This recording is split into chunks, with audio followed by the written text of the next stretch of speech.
All right, this is going to be the video for indicator 7.2, which is the last indicator. I'm going to see if this video takes too long and it might get split in half. But here we're going to do, we're going to jump right in. Question number one, I'm asking you to find the domain and the zeros. All right, so first things first, D for domain, Z for zeros. Domain are your possible X values. We've got -5, we've got 2, we've got -6, and I do not need to write 2 again. All right, it's already part of the domain. So I'm going to go ahead and, let's actually write a brace here. Man, I am struggling with this. Right, the first one, there it goes. All right, and then the 0 is any X value that makes the function equal to 0. So we've got the Y value here, that's our function value, equal to 0, and that's going to be for 2. All right, there we go.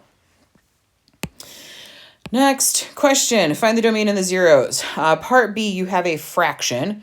We cannot let the denominator equal to 0. So I'm going to actually purposely make the denominator equal to 0. Oops. That means X is equal to 6. So for my domain, X can be everything, right? Whoops, let's try that again. Everything from -infinity up to 6, and then we're going to exclude 6. All right, for the 0, we are going to take the entire fraction. So x plus 5 over x minus 6, that equal to 0. So I'm going to multiply by x minus 6, multiply by x minus 6. So x plus 5 is equal to 0, which means x is equal to -5. So my 0 is a -5. That is the value that makes the function equal to 0. All right, one more here. Let's see what we got for part C. Part C for the domain. All right, let me make my little D and Z here for domain and zeros. For the domain, we need to make sure that this expression, this x plus 2, has to be greater than or equal to 0. Cannot let it be negative, which means x is greater than or equal to -2. So the domain is going to be a bracket here, -2 to infinity. And then for the 0, we're going to take the whole expression here, including the -4, and we're going to set it equal to 0. So square root of x plus 2 minus 4 equals 0. So square root of x plus 2 equals 4. Let's go ahead and square both sides. So x plus 2 is equal to 16. We're going to subtract 2 from both sides. And x is equal to 14. 14 is part of my domain, so I don't have to worry about that. So my 0 is 14 there. All right, that's question number 1, A, B, and C, after I figured out how to write a brace for the first part. Question number 2, find the missing parts in the right triangle. I'm going to make a list off to the side so I don't lose anything. We've got x is equal to, y is equal to, and z is equal to. And z is actually the first one I'm going to find. This angle is 90 degrees. This angle is 26 degrees. Z represents an angle measure. And I know that the 3 angles of a triangle add up to 180 degrees. So 90 plus 26 plus Z equals 180. Let's see, 90 plus 26 makes 116. Plus Z equals 180. Let's go ahead and subtract 116 from both sides. Z is equal to, we're going to grab the calculator here, and I'm going to double check that 90 plus 26 just to make sure. Yep, that is 116. So 180 minus 116 is 64 degrees. All right, so that's the measurement for Z, 64 degrees. All right, let's find x, and then we'll talk about finding y. So for x here, I'm going to go back to the original angle I have, and we're going to use this hypotenuse side. So this is opposite, and that 18 is hypotenuse. So the reminder, we're going to use SOHCAHTOA, C-A-H, and then T-O-A. And so we've got the angle here, the opposite side, and the hypotenuse. That is sine. So we're going to do the sine of 26 equals x over 18. So x is equal to 18 times the sine of 26. Into a calculator it goes. And I always round it off to a couple decimal places. So 7.89 is my value for x. So 7.89. And then y. All right, so again, I'm going to go back to what I know. I was given the 26 degrees. I was given the 18. Y is the adjacent side to 26. So I'm going to use cosine for the 26. That's going to equal y over 18. So y is equal to 18 cosine of 26. Into the calculator it goes. Now that gets me y is equal to 18? So 16.18. And you have found all of the missing information for question number 2 there. All right. Question number 3 says to find the area of the sector and the length of the arc. We'll do area first. So area of the whole circle would be pi r squared. So pi times, let's see, radius is 6. The whole circle has an area of 36 pi meters squared. Now, what fraction of the circle are we talking about for this sector right here? Well, the area of the sector is 40 out of 360 degrees times the full area. Whoops, not 360. There we go, 36 pi. Get the right terms there. Sorry about that. All right, so let me pop back up the calculator. So if we do 40 over 360 times 36, whoa, what just happened there? 40 over 360 times 36. I don't know what happened. That was a 4. Okay, so the area of the sector is going to be 4 pi meters squared. All right, so pi does not go in the calculator. If you look over here, right, this is just 36, not 36 pi. So we're going to include pi in the answer, and then the units are going to be squared in this case. So that's the area of the sector. Let's talk length of the arc. So I'm going to kind of do a little shrinky dink on my work right here. So let me shrink that down just a touch. I'll put it down here so I have space. And then, all right, so length of the arc is going to be based off circumference.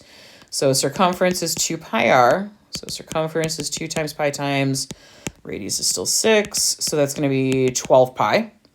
So the arc length, we'll do that one in blue, I guess. Arc length is going to be the same fraction. So 40 out of 360 times 12 pi. So arc length here in my calculator, let's see if I can actually type it in right. So 40 over 360, nope, I can't type it in right, times 12. I got a decimal, I don't like those, so I'm gonna go ahead and convert to a fraction. So this particular calculator hit math, enter, enter. So math, enter, enter, that's 4/3. So 4 over 3 pi meters would be the arc length.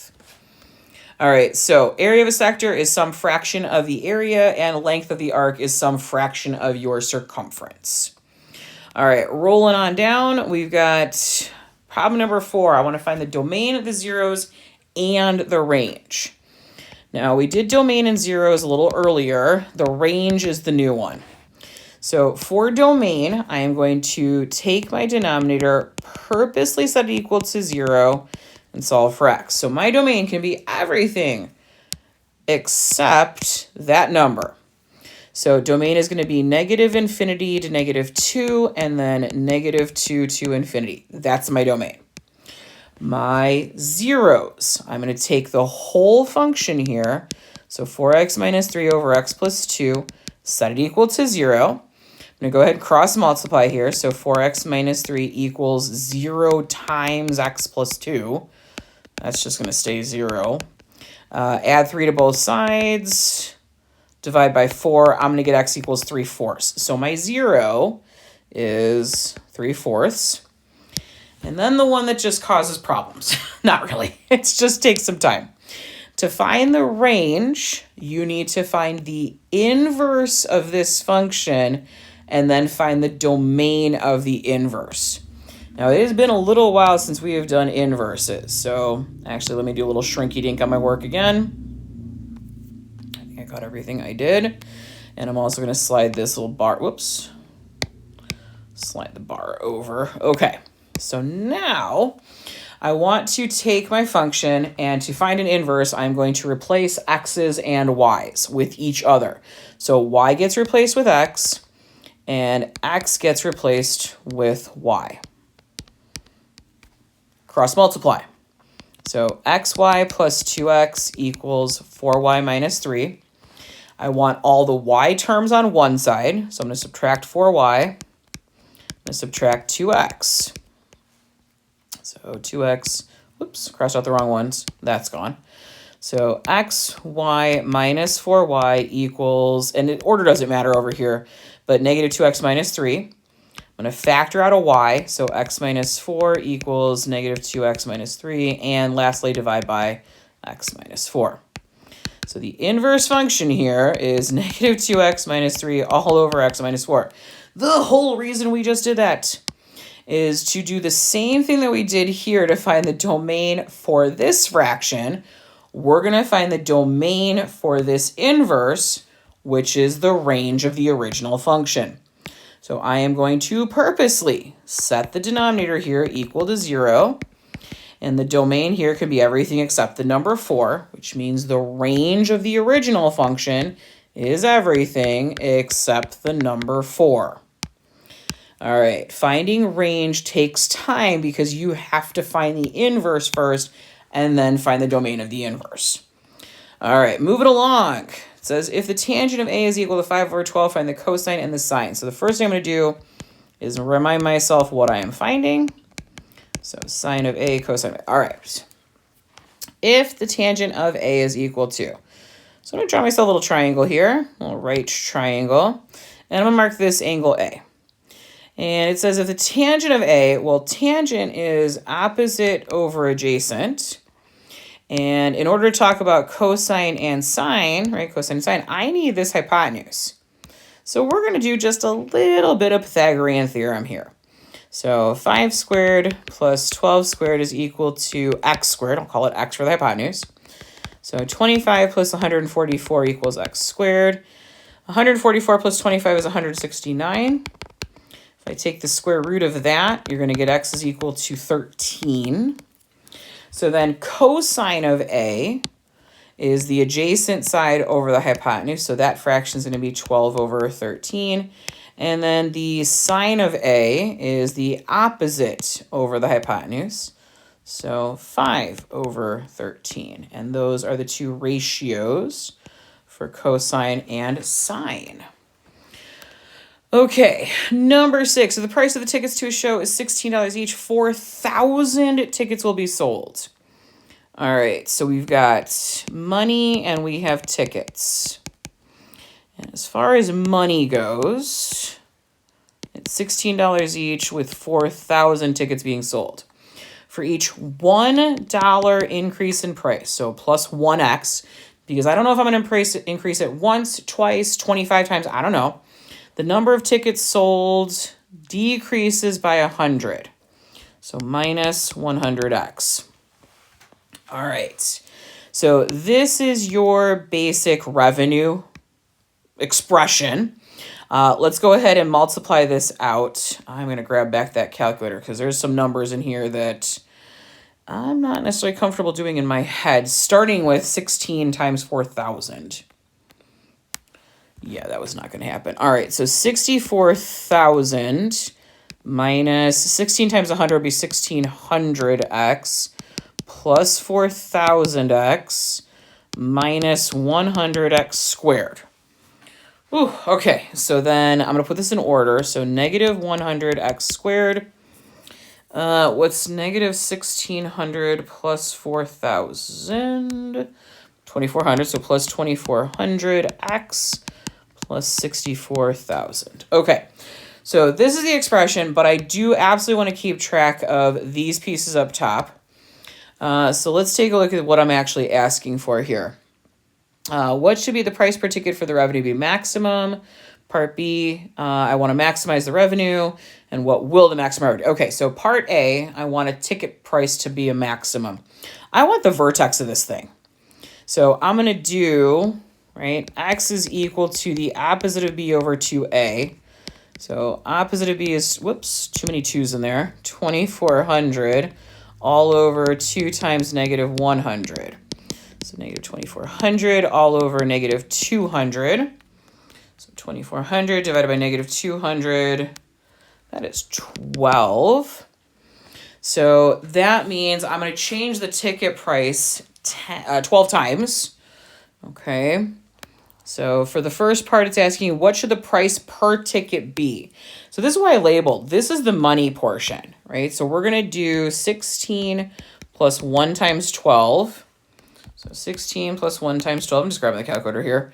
That is going to be, the price per ticket should be $28. How many tickets will be sold? So we're going to go over here to the number of tickets. That was what, 4,000 minus 100 times x, which is 12. So 4,000 minus 100 times 12. That is 2,800 or 2,800 tickets.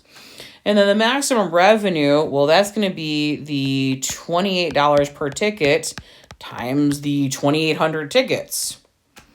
2,800. And we've got, what is that? $78,400. All right, we are making progress here. I believe number 7 is the last question. All right, it is. Last question here, I am asking you to graph. Starting with, it's going to be weird. I always actually start with finding the axis of symmetry, which is what I just started with in the last problem as well. So we're going to do x is equal to, I'm going to zoom in on this a little bit so I can see it better. The opposite of b over 2a. So this is positive 6 over 2 times 1. That's going to be 3. And if the axis of symmetry is 3, that means the x value of the vertex is 3. So we're going to do 3 squared minus 6 times 3 minus 16. So 9 minus 18 minus 16, negative 9 minus 16, negative 25. Yeah, we'll go with that.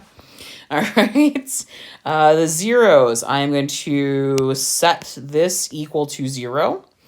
So that's going to be 0 is equal to x squared minus 6x minus 16. I'm going to attempt to factor this. So x, 8, 2 minus positive. So x equals 8 and x equals negative 2. So my zeros would be 8 comma 0 and negative 2. Whoops, that's supposed to be equals a negative.